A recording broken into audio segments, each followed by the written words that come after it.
Jay here for Stretford Paddock. That's Joe Smith, and this isn't Paddock Live. It's Transfers Live. We're in transfer season. The transfer alarm is going off. The transfer alarm is going off. But Popping first off. of all, are you okay? No. Because we're late Not for a about- reason. not And about some it. people in the chat have already commented. Do get involved in the chat in the comments, by the way. And make sure you are hitting like, share, and subscribe. We're late because we were watching the darts. Yeah. And I'm not going to lie to you. A week ago, I didn't really care about the darts, but kind of bought into Luke the Nuke hype. He's a red. Get behind him, he's a young lad. I feel you're fucking, fuming, aren't you? I feel fucking sick, mate. You do. You are proper angry. I hate it. This is what happens when I watch any sport at all, especially if there's a glimmer of a reason to root for someone. Yeah. Well, we're getting into transfers and who we're getting in a minute. We're getting to but the that, fact that he's a mate. United fan, the fact that the other guy's a Leeds fan, he's God. 16 years old. I mean, I just hope this doesn't go the way of Lewis Hamilton. Like, he first came into the sport and in his first season lost it in the final race. Right. And Into obscurity. Nothing. So, Nothing. you know, I just Lewis hope... Hamilton, I barely Who's remember heard of who him? he was. Yeah. Wasn't he the guy that used to, he cleans Jensen Button's boots, mate. Yeah, that's it, innit? So I just hope Luke Littler doesn't go the way of Lewis Hamilton. That's all I'm going to say. But what an achievement, man, honestly. 16, what was I doing at 16? I was preparing for my first big kiss. We are? Yeah. Only 6 months later, I would get it. Anyway, should we talk about some football? Yeah, we won't get into what I was doing at 16. Let's talk about football. We've got a load of stories to get into. We'll start off with this one. Here we go. Johan Bakayoko. YOLO. Do you want to start that again? Johan by him YOLO. So his name is Johan Bakayoko. Right. What do you make of that? Johan by him YOLO. Yeah. Like, I don't know. Well, I would have gone with Bakayoko Oh No. Yes. What I would have gone for. Yoko Ono was the obvious pun come there, on. innit? Anyway, Manchester United. Oh, I can't speak. Hang on a minute. Right. Johan by him YOLO. Yeah. Like you only live once. Yeah. Right. Might as well buy him, innit? You only live once. Yeah. United round up £34 million youngster from PSV as they look to reinforce attacking outlet. That's Can I just a stop strange there? phrase. Who made this tweet? Who did that one? That was Ollie, that one. Was that Ollie? Yeah.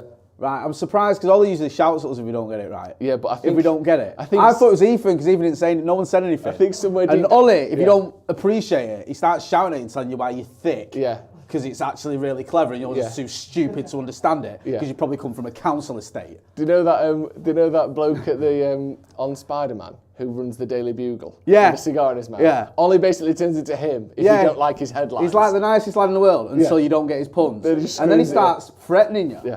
United are believed to have their eye on promising Belgian winger Johan Bakayoko, with the 20-year-old having caught the attention following a sparkling start to the season in the Netherlands. For the runaway Eredivisie leaders, the nine-cap international is potentially set to fetch a fee of around €40 million if he is to depart this month, with the youngster potentially set to follow the footsteps of PSV alumni Noni Madueke and Cody Gakpo in moving from the Dutch side to the Premier League. That's according to Christopher Michel.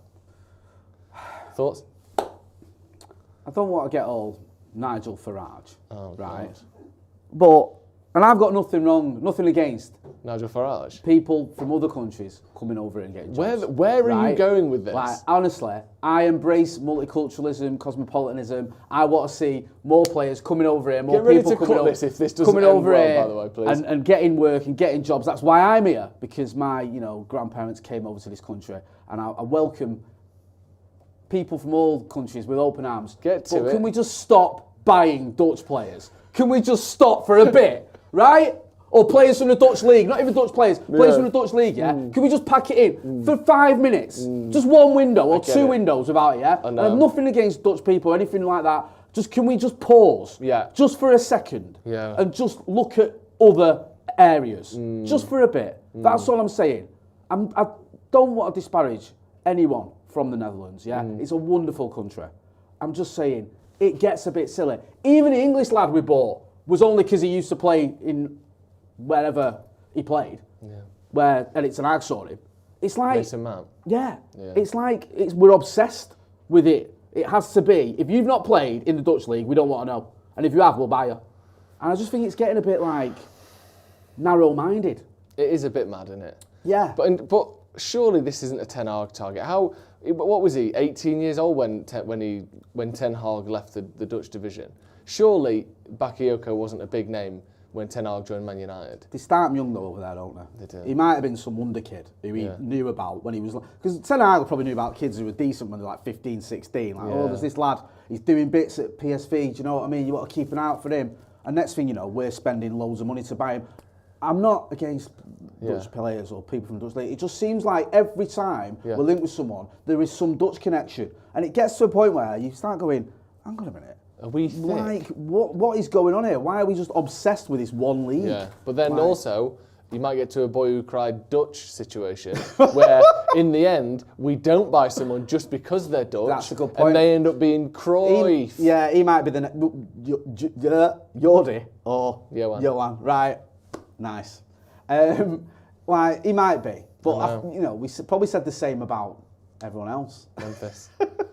Yeah, I mean, I don't know much about him. It 20 years old, bit obviously he's been smashing it this season. Yeah. And they've been the runaway Eredivisie leaders, admittedly, but Ajax have had their worst season in about 130 years. They have been shocking, haven't they? Yeah, they've turned it back around in the last couple of months, Yeah. but at the start of the season, they were like 16th after about 14 games. So, yes, obviously they're doing very well. Yes, I'm sure this guy's a good player. I just hope that this is coming from the sort of new school of transfer policy with Ratcliffe and those sorts of people. But I don't see quite how it could be because we don't even have a sporting director yet. So this feels like it may well have Ten Hag's fingerprints all over it, which doesn't mean we should rule it out of hand. But yeah, let's try and have a transfer policy that includes actually liking them rather than just Ten Hag picking people. Plugs LC says, how are the other Tories, Jay?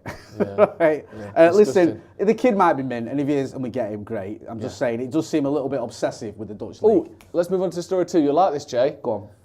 Proper homegrown talent. God, now we've got full Tim Sherwood. Admittedly, good British boys. That's what you want. Well, he's French, so he's not a good British player. But he counts as homegrown because he came through the academy at Palace. Olise, say you love me. Thoughts?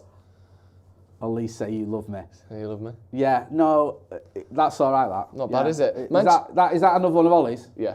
I know. You can tell they've got a different flavour to them. They have, it's like cheese and onion and salt and vinegar. Yeah, that's got Ollie written all over it. That. Yeah, it's got because also it's in a way. Yeah, he's put his name right in there. Well, no, this isn't. He actually doesn't know that this relates to the story. He's just saying Ollie, and then the quote is "Say you love me" because he wants a bit of feedback. Right. Okay. Because we've been so negative to him on this show, he just wants you to tell him that you love him. So go on, Jay, say it. Tell him that you love him now. Get down on your knees and tell me you love me. I love you, Ollie. There you go. How did that feel for you? It felt amazing. Do you know what I mean? I feel very cathartic. You look different. I know, I feel different. Yeah. I'm going to have to go and have a shower in a minute. This is a big story, actually. Let's go into this one, because Manchester United want Michael Olise to become one of the first signings of the Jim Ratcliffe era. A move for Olise has been ruled out in January, but United have identified the 22-year-old as a transfer target ahead of a planned overhaul of their squad at the end of the season.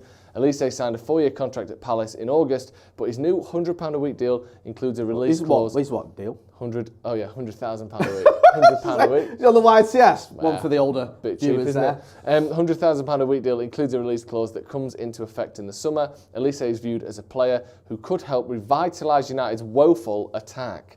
Erik ten Hag's side have scored just 22 goals in the Premier League this season, fewer than every team except bottom 2 Burnley and Sheffield United. Do you know what the catch-22 here is? Go on. With Olise. Catch 22 goals? Yep. He's a decent young lad. Yeah. And his numbers are, he scored 5 Premier League goals this season, which is obviously decent. It's Scott McTominay numbers, good.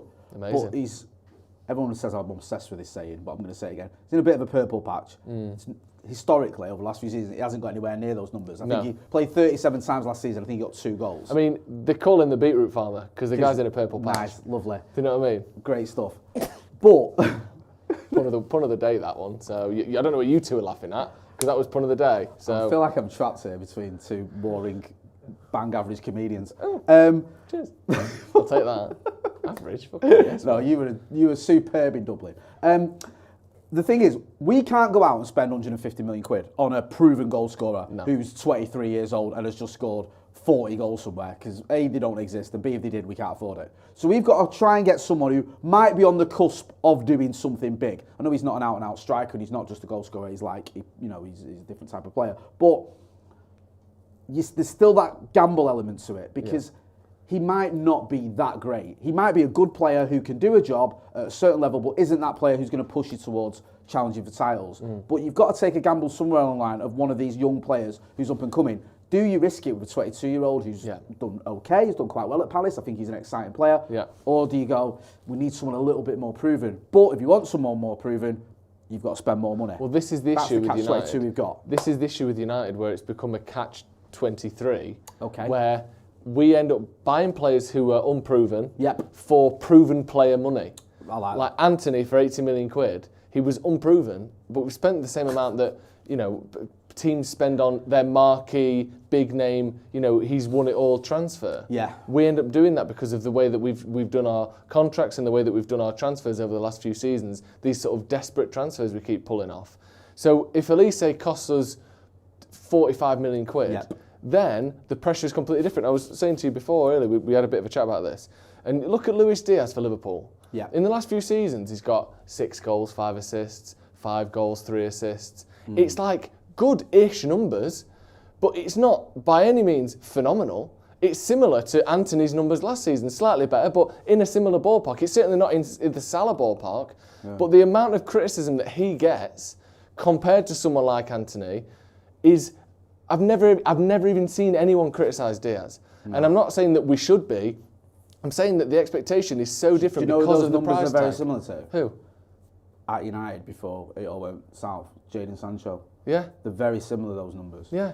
But obviously Jadon Sancho cost 70-odd million quid. Yeah. And was expected to sort of take us to a title challenge. And then obviously it all went wrong. Yeah, if we could get him for under 50 million quid, then I think that the expectations, everything will be so different. I agree with that. It'll be seen as such a different signing. If we end up dawdling and taking the piss and going around the houses for it, we might end up paying 75 million quid for him, and all of a sudden he has to propel you to a top 4 finish or an FA Cup win or whatever, otherwise he's a failure. We need to that's why everything above the manager matters so much as well, because the expectation and how people are viewed is absolutely massive, especially when you're at Man United, where everything's scrutinised twice as much anyway. The last thing you want is to be a £70 million flop, when instead you can be a sort of £30 million or £40 million success story. No, I completely agree. I'll get into some of the chats because a lot of people commented about Olise a little while ago, so we'll get into that. BMW Racing 1974 says we could actually turn into a real football club if we're not careful. Jim and Co having a plan is such a change for us. Other people talking about Mason Mount coming into the side. Molman82 says, I like Olise, talented left-footed right winger, but how much he costs is key, and how much we get for Anthony. If Anthony's going to go, I don't know if he is, but we'll have to wait and see. Witterbird Vic in the comments, been a member of the academy for 11 months, always shows a lot of support, we appreciate it. Says, had a debate, 21-22, who was the best signing, Varane, Ronaldo or Sancho? I chose Varane as longevity. Yeah, I think you. I don't think there's a question, is there? Yeah, Varane is now. Yeah, I presume that. Ronaldo had one very good season, but Varane's had one very good season last year. Yeah. A decent one the year before that, and he's been, okay this season. Sancho's not even in the conversation. 100%. Hit that like button. No, you make a great point. I think the thing with Anthony is if he was 30 million, it wouldn't be an issue. No. Well, it still, for me, it would be a little bit of an issue, the fact he's not putting up any numbers. Yeah. But it wouldn't be like, oh my God, this is the worst thing ever. Do you know what I mean? No one's really batting an eyelid if Palestri or Diallo don't put up numbers because they cost next to now and they're only young. Where if you start paying 70 million upwards, 70 million euros even upwards, people start expecting you to do big things. Just on this, and obviously this is the first signing of the Jim Ratcliffe era, or would be, that's what they're talking about, the first major signing. There was a report in ESPN today from Rob Dawson, obviously friend of the channel, talking about how Ten Hag is reluctant to give up some power when it comes to the transfer dealings. Now, it's not really clear, and I think some people have gone one way with this, and I'm not saying they're wrong, but I don't think it's very clear in the article whether he means the veto that Ten Hag has, which basically, I think there's 5 different people who have a veto on the transfers. If you don't want him, definitely don't want him, you can veto it. I don't know whether he's reluctant to give up that power, or whether he's reluctant to give up this extra power that he's had in the last 18 months that's obviously seen the likes of, Anthony, Lisandro Martinez and Malacia come in. I don't know which it is, and it isn't particularly clear. Now, I think it is worth pointing out, to me, if Ten Hag is saying, I like it the way it is, I pick who we sign, etc., and I don't want to give that up, I think that could be a real butting heads moment with Ratcliffe and Ineos, because they obviously want to do things one way, and if he's fighting against that, to me that could almost be a bigger problem for him in terms of keeping his job than the current on-field sort of predicament that he's found himself in, because if they can't agree how this is going to work, at its best, then they're really going to have some difficulties, I think. I just hope that reluctant isn't the same as, refusing. Insistent. Yeah. I kind of get it. If you're a manager and you've had this control and power, you want to keep that. Yeah. The problem that Ten Hag's got is his track record on signings ain't great. It's not. It's okay, isn't it? I mean, he's spent a lot of money, and a lot of it is questionable. Yeah. Now, if it's not down to him, then he can say, well, look, I was under this regime, and some of these transfers were put upon me. But it feels like he wanted these transfers. These was his man. The only person I would say that wasn't a Ten Hag signing as such was probably Casemiro. Yeah. Where that felt like he wanted Rabiot, he wanted De Jong. We couldn't get them. Here's Casemiro. Okay, then, yeah, sound. He obviously wanted Martinez, good signing. He wanted Malacia, I think a solid signing. Eriksen, good signing. Eriksen, good signing. Actually, yeah. free. He wanted Anthony, a disastrous signing for me so far. He wanted Mount, so far he's done now, he's been injured. But I would give it a neutral, because we don't know, do we? Yeah. Onana, he wanted him. Neutral. Yeah. But these are big signings, 60 million for Mount, 45, 50 million for Onana, whatever it is. That's over 100 million. Then you've got, all the other signings he's brought in. So it's like, okay, yeah, I understand that, but your track record... Højlund as well. Rasmus Højlund as well. Again, a good signing and a solid one, and I like the lad, but he's not set the world alight. It's not like you can go, wow, amazing. I think he will be a great player for Manchester United, by the way. I'm not having a dig at him. But my point is, if you're Erik Ten Hag and you're going into these new negotiations with these new part owners, whatever, and you're saying, well, look at my track record, they could go, well, your track record is all right. It's fine. It's okay. Yeah. But it's not. And also, we're shopping at the same shop all the time for players. It's just you're going back to the Dutch league. He's getting club card points on Eredivisie transfers, isn't it? It's like, we're saying we've got a scouting network here where we can find players from South America, from, Scandinavia, from the Premier League, from maybe the Championship, whatever. You're not looking there. And the only time you do look there seems to be players that you knew from the Dutch league who happen to play in this league now. Yeah. So I just feel like they've got to make this work. And I don't think Erik Ten Hag holds enough cards. And also, if he was to really put his foot down and go, well, you know what? If you're going to take power away from me, I'm done. They'd probably go, right, off you go then. Yeah, they will. Because he's not he can't go point at the league table and go, look where I've got you. Yeah. Do you really want to lose me? I think the one thing that if you're Ten Hag, in his defence, yeah, if you were him, you probably would think, well, hang on a sec. I've won more trophies than fucking Jim Ratcliffe has. Yeah. I know more about how to build a football team than Dave Bicycle Brailsford does. I know more about it than Jean-Claude Blanc, who, has done some good things, but isn't a football sort of transfers guy. He's a CEO. He's a bigger picture person. He talks about marketing and stuff. Why should I give up power to these three? The thing is, I can understand that argument. Yeah. However, like you said, I think if it boils down to it, if it comes down to it, obviously they hold the cards. They can trump him with their, the power and get rid of him. Also, at most clubs, even if the manager isn't necessarily scouting and buying the players himself, he probably has a veto on them. Yeah. Like City, Pep doesn't go out and go, oh, right, I've been watching this player in, whatever league. It seems like there's a sort of Kyrgyzstan and the scouting department will come to Pep and go, we've got some players here that we think will fit your system. Yeah. I bet Pep can still go, no, fancy him. Of course he does. Fancy him, that's what I mean. You don't know who Jack Grealish is? Yeah, no, but what I'm saying is, some of the signings, I bet Pep picks them personally. Yeah. And then obviously people like Alvarez or, whatever, that's the larger scouting department. But if they're buying a £100 million player from Aston Villa, Pep obviously has a hand in that. Yeah. And I think it would be a fair expectation of Ten Hag to do the same. Yeah, my point is in terms of a veto, because I think when I was looking at the story, it was saying like he's got the power of veto. Yeah. That is probably every club. The manager will be able to say, look, like even Klopp doesn't pick all these signings, pick all his transfers. I think Salah was one that was sort of picked for him and gone, look, this kid is going to shine in your system or your team. We'd been looking at him for a little while, whatever. But he'll have the power to say, look, if you sign him, I ain't going to play him.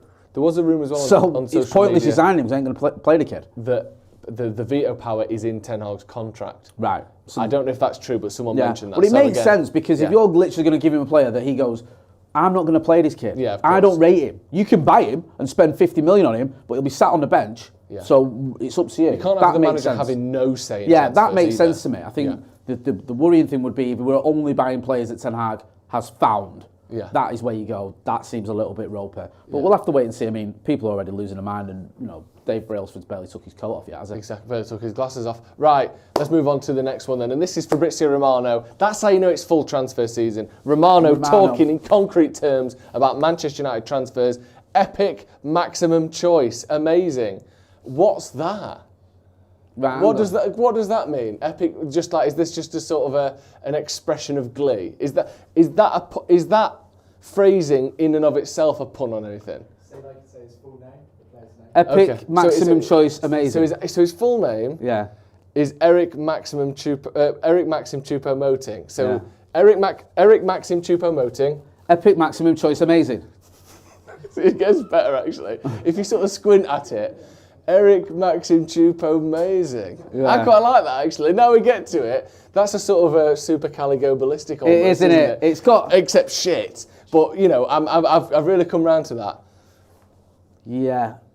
It kind of works, doesn't it? Sort of. It is, all right, I'm in the middle. Yeah. It feels like it almost could work. Yeah. With a sort of 2 or 3 hours more work on it. Yeah, I think... Epic maximum choice, amazing. Choice. I think choice could be something different. Yeah. I think choice, if it was... maybe Eric Maximum Super Amazing. Yeah, or like cheap. Choupo-Moting. Cheap or something. Cheap Amazing. Oh yeah, cheap. Cheap. Right, change it. Get that. That would have been. That would have been. That would have been change that bad to cheap boy, while we're chatting? because I thought like cheap rather than choice works. Yeah, if we can get that changed over, then we've got ourselves a 9.8 Yeah, out of you've 10 redeemed here. yourself. So I'm going to read this out and hopefully we can get it changed until before look we start at talking the about it. activity behind that production desk now. Here we go. This is like what happened at NASA when they said, Houston, we have a problem. Yeah. That was the sort of activity we saw. Sparked into action. Yeah. Those big long microphones on a sort of stick where you have to press the button down to talk. Yeah. They're all being pressed in. Let's read into this then. Fabrizio Romano suggests 34-year-old Eric Maxim Choupo-Moting could join Manchester United this month. United are discussing a deal for Choupo-Moting as the Premier League giants eye up two deals for Bayern Munich's Bundesliga winning centre forward. I mean, every centre forward that's ever played for Bayern Munich is a Bundesliga winning centre forward. If me or you managed to find ourselves in the squad at Bayern Munich, we'd be a Bundesliga winning player. Absolutely. Bayern Munich striker Eric Choupo-Moting is one of many names being discussed internally by United. This is according to Romano. Romano writes in his caught offside column, at the moment it's not a negotiation from what I'm told, but this is one to watch. Choupo-Moting scored 17 goals, which is not bad at all for Bayern last season, and turns 35 in a few months' time, showing United continue to show interest in signing more experienced strikers. So that is Fabrizio Romano. Obviously, it seems as though he's on a list. I don't think he's necessarily the main guy, but this, to me, as much as anything, shows promise in the fact that United are clearly going for a striker in the January transfer window, which we desperately need, don't we? It's all right. I had this story in my news this morning, and I don't know. I think the list was Choupo-Moting, Timo Werner, Thomas Muller, and Serhou Guirassy. So we're dripping in Bundesliga at the minute. And other than Werner, and mind you, other than Werner and Guirassy, they're all like past the sell-by date a little bit. Yeah. If you think about who we're going to likely to get, it's going to be either a 30-odd-year-old striker or a child, because we're not spending any money.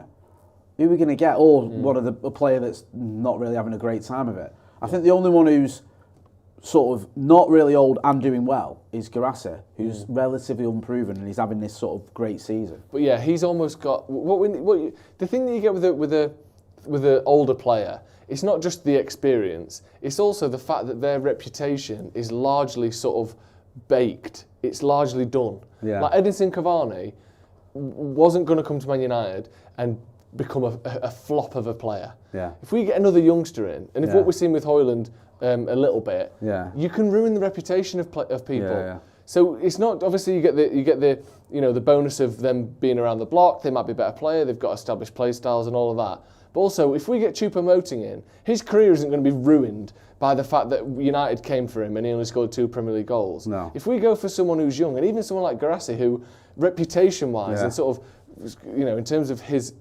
notoriety, is very much at the sort of start of his career, you could just ruin that and end up with a player that's just worth nothing, who never scores a goal. Yeah. I think someone like Choupo-Moting, who's been at a big club last season, he's won the Bundesliga, 17 goals, which isn't bad at all.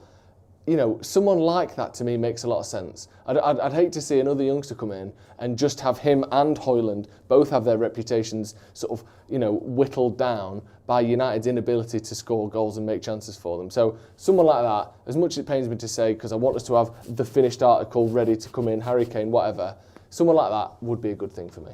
Yeah, I think the frustrating thing is we've left ourselves in this position again. I know. Last season, I could not believe that we were fighting on four fronts and we ended up getting a player on loan, as they've changed the pun now, and it's much better. There you go. We end up getting a player on loan, not on loan from Burnley as such, but a player who was already on loan from Burnley at Besiktas because Burnley didn't need him. Yeah. And we go and get him as we're fighting on four fronts. We go to Anfield with Wout Weghorst. He's the only player we've got at times who can actually lead our attack. And no disrespect to the kid because he did okay for a spell, but he got no Premier League goals and he had about 20 games in the Premier League or whatever it was. It's just not the quality you want. And even Choupo-Moting, he's scored 17 goals in the Bundesliga for a team where he's probably getting 5 or 6 chances a game. Yeah. And it's all right, but he's 35 soon. He was at Stoke 6, 7 years ago, and he wasn't great then. I mean, he's a decent player, and I get your point of if we need someone, you can do a lot worse than someone who's experienced, just scored 17 goals and been at a massive club like Bayern Munich. The annoying thing for me is we're here again. We've not learned. No. We've not learned anything from last season. Where you're going into the business end of the season or the second half of the season, needing goals because we scored 22 goals, whatever it is, in the Premier League, one of the lowest scoring teams, and we're going, I know what we'll do. Yeah. We'll get that guy that scored 2 goals at Stoke in 2018. Yeah. What?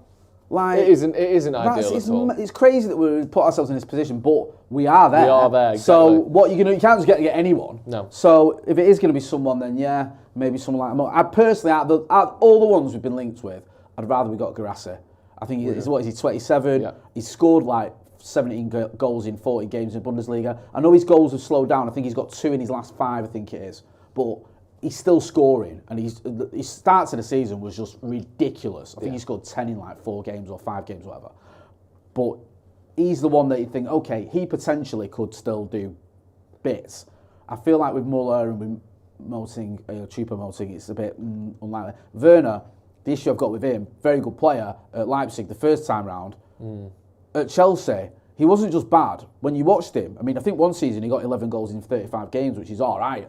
It was the nature of his misses. Yeah. He looked comically bad. I've never seen anyone like that. No. And you think you've seen that, and then you've gone, oh, we'll have a bit of that here. The guy was a laughing stock. Yeah, he was. Do you know what I mean? Our mate Rory Jennings on the overlap just absolutely tore him to pieces, and everyone was laughing because it's just true. Yeah. So I think that we've got to be careful with some of these. I'll get in some comments, then we'll move on. Brian Casey says he's been a member of the academy for 11 months. Says, good to see Joe taking time out from the diversity dance tour to come on the live with Jay. Top man, it's a better look than the Santa Tux, to be fair. Cheers.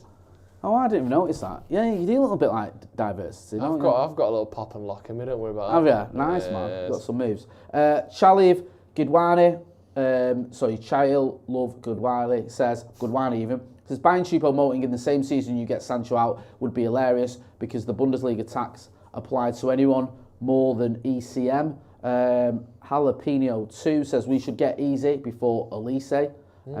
Sweaty Legend says I miss Cavani. YouTube said 2 in 5 is about 17 in 40. No, 2 in his last 5 games is what he's got. He's averaging a goal a game all season. Games. Yeah, he scored 10 I think in his first 5 games, and his last 5 games I think he's got 2 goals. So I'm not saying the goals have dried up, he's just not scoring quite at the rate he was, but he's still scoring. We mentioned there Jadon Sancho in the comments. Let's get into that one because that's our next story then. Manchester United San chose the wrong path. Not bad. It's okay, innit? It's a little bit Maya Angelou for me. It's a little bit emotional, isn't it? It's a little bit I'm 16 and this is deep, or whatever it's called. Now I know why the caged bird sings. Yeah, it's a little bit... is that what Jadon Sancho's going to tweet? Yeah. Tweet? Yeah. Very good. Manchester United in talks over Jadon Sancho loan to Borussia Dortmund. This is just a... Do you want him back on that? Right. United and Dortmund are in negotiations over a deal for Jadon Sancho to return to the Bundesliga club on loan. The winger is keen on the move after more than 4 months without a game. Fucking hell. Talks centre on a loan fee and salary coverage with only a temporary transfer feasible for Dortmund, who sold Sancho to United for an initial 73 million in July 2021. Sancho has not played since he effectively called Erik ten Hag a liar in early September. According to reports, Sancho believes Dortmund would be an ideal environment to find his best form again. Oh, good. This is almost not quite as bad as us having Paul Pogba letting him go to Juve for basically a free, Yes. buying him for 89 million, Yes. and then letting him go back there after all that for a free. Well. It's almost that level of incompetence, isn't it? It is. That we've got a player we spent 73 million quid on 2 years ago, who's done now, really. Nothing at all. I know he scored against the Scousers and City, and come on, like moments. We've had moments, Yeah. but he's done pretty much nothing. He's not really helped us much. No. And then we're going to let him go. He's not played for 4 months while we've been paying him, and then we're going to give him back to the club that we got him from. Yeah, and if you think as well, and regardless of the reason, I don't want to go into the emotional side of it, and I know there is good reason to go into the emotional side of it, but just looking at the face of it, this isn't the first 4-month period he's had of not playing either, is it? No. Do you know what I mean? So in terms of The a kid's transfer, had 7 months off in a year. Yeah. So in terms of like money per sort of minute of good, good performance, it's one of the worst I've ever seen at any club. Yeah. You're looking at Anthony, but again, there's still time, hopefully, for him to turn it around. Maybe who else? Fofana at Chelsea, in terms of he's just. I been mean, you injured the think whole about, time. like you said, if you put a pound or dollar value on his good performances, Yeah. including wages and everything, you're probably paying about 2 million quid per good game, 3 million, maybe more. I'd say more than that. Yeah, he's probably How many Paul Pogba against Man Cities has he had? Sancho. Yeah, none, one. He's good against Chelsea under Carrick. scored against Liverpool, didn't he? Scored Yeah, against Liverpool. but it wasn't a sort of good dominating. He's had good performance. 30, 40 minutes here Yeah. and there, hasn't he? I mean, and I don't want this to become a thing of like he's never been any good. He's shit anyway. I hate him because I think some things haven't been gone in his favour, and I think I feel slightly bad for him because obviously. He seems to struggle with certain elements of his life and certain elements of his job off the pitch. So I hope that for him he can, get things back on track, etc. But as far as Manchester United are concerned, this transfer has been just an utter disaster, hasn't it? And the fact that he's going to go back to Dortmund, we're going to pay most of his wages. They're probably going to get him back in the summer if they want him for what?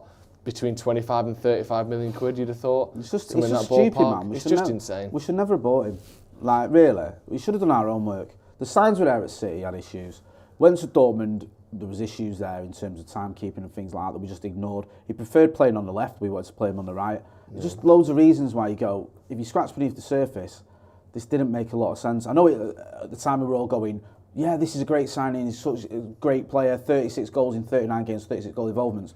But I don't work for Manchester United. It's not my job to look at the ins and outs of a transfer. I think had they done that properly, they might have gone, there's a reason why there's these certain issues. Yeah. And if you come to United, he's not going to fix all this. And we saw an interview in the Man United, didn't we, recently, where he said him and Pogba were late all the time for training. They got 75 grand's worth of fines. Sancho and Pogba, yeah, not Sancho and Pogba. And you think that's Jadon Sancho's first season at United, and he's late all the time. Like, it's just been a terrible signing. And going back to Dortmund, part of me is a little bit annoyed at the way he's handled himself, but he is a young lad, and ultimately, I'd like to see him get his career going again. Yeah. I would, because and we've all made been a decisions that are as bad or worse than any decision he's made. Yeah, He's not a bad He's not a bad lad, is he? When he was celebrating by showing that shin pad that he'd been giving off that kid, everyone loved him. Do you know what I mean? He's just had a solid time of it, and I don't think he's got that right sort of mindset that you need to be successful at United. Even though we've struggled, we're still one of the biggest clubs in the world,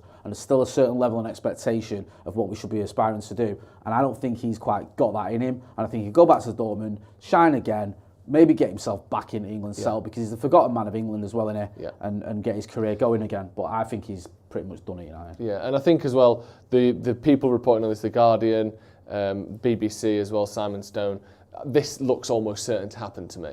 I think it would be a big shock if he doesn't go to Dortmund, just in terms of the chance of this.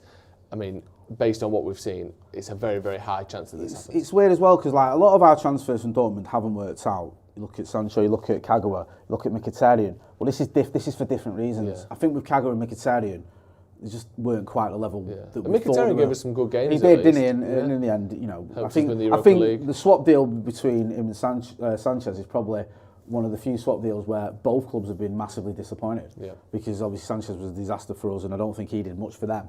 And then Kagawa was a good player, just didn't quite work out for him for a multitude of reasons. But this one's different. It's just been a circus, and I think it's better for him if he goes, and it's better for the club if he goes. Yeah. Let's move on to our next story then. And this is some good news. Finally, some good news. Christ, Look at this. Both back, Mount in. Right. Both back mounting. That's better. That screams Ethan, that one. Both of them. They both did What it do you together. mean both of you? Were you on a hike, by the way, when you did that? In Both a tent? of you did it together? Interesting. What, did someone come up with the both and then someone else I come... did both back. No, you did both back. I did Maxim. Yeah. So Ethan did... So you came up with a pun. Hang on a minute. Yeah, you came up with a pun. Hit him with this, Jay. Right, you came They're saying that... Right, so let me just repeat what they said. That makes no sense. Go on. Ollie said that Ethan came up with both back, and he came up with Mount in. No. But both back by itself doesn't make means it, fuck all. The pun is brought back mounting. So you have to have come up with it as one person, as a whole pun. Not I came up with the pun on broke back, and I came up with the pun on Ethan wants to mounting. say something. Go on, Ethan. So I came up with the film idea, the broke back mountain. And I was thinking like they're both injured, like maybe a broken back. Right, so Ethan just had the idea of broke back mountain. Because maybe you could have gone with both back mountain to climb. Yeah. Or whatever. Right. And then from there it got sort of shortened to both back mountain. But yeah, you couldn't have just had that, because that isn't a pun on anything. Yeah. And then brought that in. But both back mountain, I actually don't mind that. Right. You know what, I think that's all right. South American duo, Casemiro and Casemiro Martinez, returned to full training today. Fucking fantastic news. I think this is quite good. I don't like your explanation though. I'm not having that, but it was good. Feels like they got it online and they're lying to us. Yeah. Casemiro and Casemiro Martinez have returned to full training at Carrington as they step up their recoveries from respective injuries this season. Martinez has been out of action since the Champions League match against Bayern Munich on the 20th of September. And he told us last week, not us, Manchester United, that his rehabilitation is going perfectly. Casemiro has been unavailable since suffering an injury in the Carabao Cup clash with Newcastle on the 1st of November. The South American duo were training individually alongside medical staff in recent months, and all their hard work and patience is close to paying off. Mason Mount has also successfully returned to training. This is big. This could be massive, this. Like, how many games we've got left? 18. We played 20, haven't we? We've got 18 games left. If United can win 12 of those games, Ten Hag will keep his job, and I think we'll get top 4. Really? I do think so. Because 12 times 3, immediately 36 points. Yeah. And then whatever we do with those final 6. If United win 10 or more, we might be okay. And I think the only chance we've got of doing either of those things is by having that little trio, Varane, Martinez, Casemiro. It was so important for us last season. It was so important. I think that they're massive for us. I kind of agree. Casemiro, I'm waiting to see what happens with him. I still think there's a bit of a doubt. I think he's still a class player, but you can't ignore the fact that he's been a bit ropey since even before that injury. Martinez, I think, is massive. Our most important player. Yeah. We've missed him so much. But I think that having Casemiro there as an option, like the other day when you're taking Kobe Mainoo off and you're bringing McTominay because you feel like you've got him. If you have Casemiro available, you can maybe start with Casemiro and then swap him for Mainoo. Yeah. Or if you do start with Mainoo and you're giving Casemiro rest, bringing on Casemiro for Mainoo, you're not altering the sort of the makeup of the team, makeup of that midfield. You swap one DM or one player who can play as a 6 for another one who can, obviously one of the greatest 6s ever. So that's a great option. I agree with everything you said. I also think it's vital for us that Højlund stays fit as well, because you see how disjointed we are up front without him. I know he's only scored 1 Premier League goal, but we just need it. We need a striker, and if we're bringing in Choupo-Moting or Thomas Moore or anything, they're not going to be the answer. And so I feel like we've got to keep those people fit. The other good thing with Mason Mount as well, because he's going under the radar a bit, is you can in some games play, Casemiro, Mainoo, Mount, or Casemiro, Eriksen, Mount as your midfield. Yeah. Put Bruno on the right. We've had so many problems with that right hand side. I know Garnacho looked good out there the other week, and maybe that can be something. But if it isn't, playing Bruno on the right hand side is a lot better and a lot more productive, even though that's not him at his best, than playing Anthony out there. Can Mount play as a 10? Mount can play as a 10, yeah. And can he play on the right as well? He can play on the. He's played more out on the left. I think he has played on the right in the past, but he's more on the left. But again, you lose a Garnacho for a couple of games, or Rashford or a Højlund. We've got options then. That's the thing, we've had no options. Some games The only this reason I'm season, asking, the I know bench has Malcolm been plays the centre. It's a silly non-existent. question. Is like whether him and Bruno can maybe swap and stuff. Yeah, and like they can. you can, you know, because sometimes he likes to change things in the middle of the game, doesn't he? Yeah. He did it a lot last season, and that might give you that option with Mason Mount where you go, right, okay, he's starting on the right, and you're going to swap with Bruno and that kind of thing. Just having some options, because at the minute, you looked at our options the other day for the Forest game. Jesus wept. No. I think we had no strikers. I think no striker at all on the bench. And then, you know, Diallo when he came on did well, I thought. Yeah. But it's like you're relying on players who've barely played, or you know, you're looking at the bench and someone like Dangor. I like Dangor. I think he's a very, very tight young lad. But you're looking at he's like one of our only options, and players like that, and even Facundo Palestri, who's not really done a lot. No. But we're relying on him quite heavily because there's a lack of other attacking options. So if we can get Mount and Casemiro and Martinez back, as well as obviously Højlund, who missed the recent game, then all of a sudden you're starting to get options there, because it's just amazing how few options United have got compared to other teams. Look, you mentioned there the other day, before about Luis Diaz. Look at the Scousers. They've got like Gakpo, Diaz, Salah, obviously, Nunes. They've got options there. Jota. Do you know what I mean? All options who score goals and are dangerous, and you might question whether some of them at levels that they expected, but they're all players that score goals and are involved in goals. They all would have started for United over the last few weeks. Yeah, and we were linked with most of them. Yeah.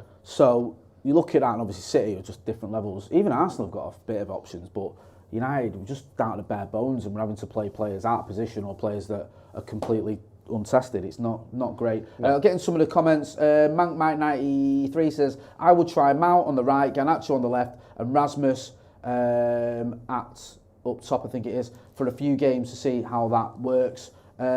Sad Sack says, watch Mainu get benched now. Go on, what else have you got for me? Yeah, this is a big one actually, and this is it's sort of two stories in one. So this is Dan Ashworth.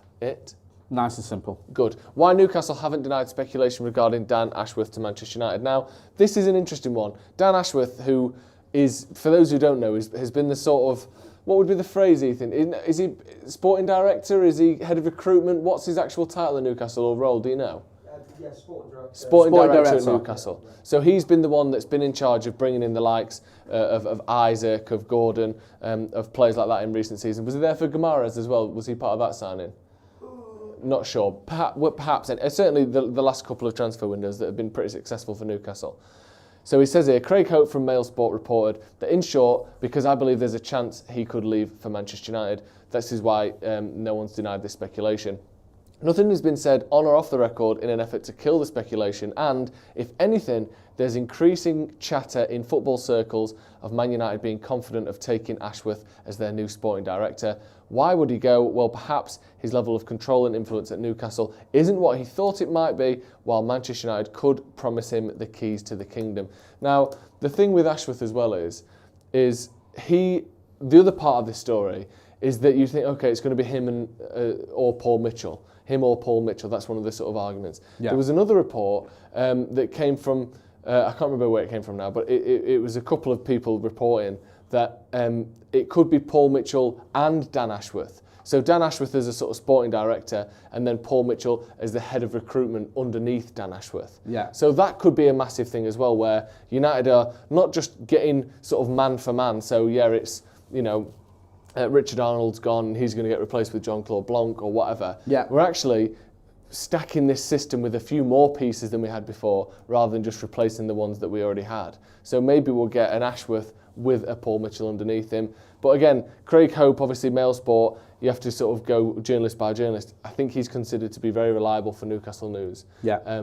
So by the sound of it, Newcastle as yet aren't denying this internally, which, you know, sometimes means nothing's going on, but can be a bit of a hint that actually, if this wasn't happening, they'd probably say to their journalists and their trusted sources, you know, this story about Ashworth, it's nonsense. Yeah, you just shut it down. You shut it down, don't you? Yeah. So the fact they're not, I agree completely with what you're saying. Like I say, with all these sort of behind-the-scenes guys, or these new administrators, or these new directors of footballs, or these new sporting directors, or these new whoever we've been linked with, new CEO and all that, it sounds good that we have a plan, and it's certainly more than the Glazers did. I'll have to wait and see. I'm not getting carried away right now going, this is the answer to all our problems, but it does feel like a positive move. Yeah. It just, you know, we'll wait and see what happens. The mad thing is, these appointments are so crucial. Yeah. Like, we don't really know that much about Dan Ashworth. He's not a sort of public-facing guy. He's not a football player. He's not someone that's going to score 20 goals a season. but we've seen like how 2 or 3 overinflated contracts can ruin the next 3 or 4 seasons. You always made a point about Sanchez, don't you? And it's a really good one. That just wrecked everything because of the money he was on and what that meant for other players and all that. Well, that's why De Gea got the contract that he did, because Sanchez got the contract he did. Yeah. And then if De Gea's on 375 grand a week, what? Paul Pogba's not going to get anywhere near that. Yeah. And, you know, all these other players who play week in, week out, Luke Shaw needs, if De Gea's on 375, Luke Shaw needs 250, Martial needs 250. Like, you're not going to put your striker, who Martial at one time got 20 goals a season, what, am I going to be on a fifth of what the goal is on? No, it's through everything domino out effects of just the mismanagement that we've seen. So yeah, sounds good. Looks like we're doing some joined up thinking and getting the right people in. But like I say, I'll reserve judgment until we see like some actual changes afoot, because I'd expect them to have some sort of plan. And they've been, you know, I wouldn't expect to come in and go, well, we're just going to leave everything as it is. You know, John Mercer's going to stay in charge of everything. In fact, we're going to ask Richard Arnold to stay on, and Eric and I can still decide the transfers. You'd be like, what the hell are you on about? They've also had a year to put a bit of a plan together, haven't they, with the whole sort of bidding process. So you'd hope that we're going to see things happening pretty soon at Manchester United. Just before we wrap up, we'll go to a couple of comments. Daniel Berry says, if we get Ashworth and Mitchell, serious business. Nice. Yeah, I like that.